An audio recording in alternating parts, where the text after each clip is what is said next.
Nous sommes avec Rafik Djoumi de Capture Mag. Rafik, tu voulais parler de 2 films sortis en Blu-ray chez Extra Lucide, de Balada Triste de Trompetta et Perdita Durango de Alex de l'Iglesia. Exactement, je peux montrer au moins les titres. On va se glisser entre les 2 personnes là. Il est où la caméra? Oui, donc Balada Triste et Perdita Durango d'Alex de l'Iglesia. Pourquoi ces 2-là?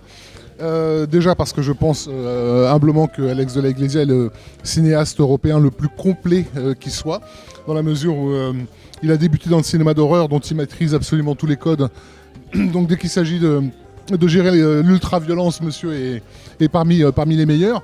Mais il a aussi prouvé dans de multiples comédies comme Mes chers voisins, etc., qu'il avait, mort de rire, qu'il avait un sens du timing absolument impeccable.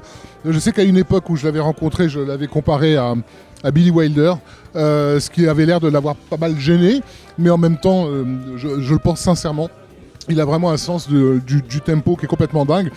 Et Perdita Durango, c'est sa première tentative d'expérience américaine, puisqu'il s'agit en gros de ce qu'on appelle une sidequel, c'est-à-dire c'est pas une suite, mais c'est un aparté.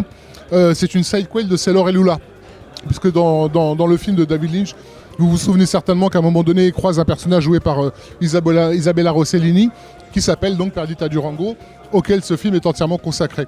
Alors je sais qu'il y a des fans du film de Lynch, je n'en fais pas partie, mais si vous voulez vraiment de la violence, de la sauvagerie et de l'aberration cinégénique, c'est plutôt dans Perdita Durango que vous le trouverez. Je ne sais pas comment le décrire autrement que c'est un film fou. C'est un film fou et c'est un film beau, c'est-à-dire qu'il est vraiment techniquement absolument exceptionnel. Et Balada Triste de un Trompetta, Alex de l'Iglesia, qui est vraiment une sorte de chien fou du cinéma espagnol, est devenu à une époque le président de l'Académie des Arts espagnole. Et là tu te dis, mais quel est ce peuple qui nomme un taré absolu comme Alex de l'Iglesia à la tête de l'Académie? Et je pense que ça lui a donné un sens des responsabilités, on va dire, où il s'est dit que finalement c'était à lui de raconter l'histoire de l'Espagne. Et c'est sa tentative, Balada Triste de un Trompetta. Donc l'histoire de l'Espagne, c'est en gros, ces 2 clowns, qui se haïssent cordialement et qui s'arrachent les faveurs d'une même femme.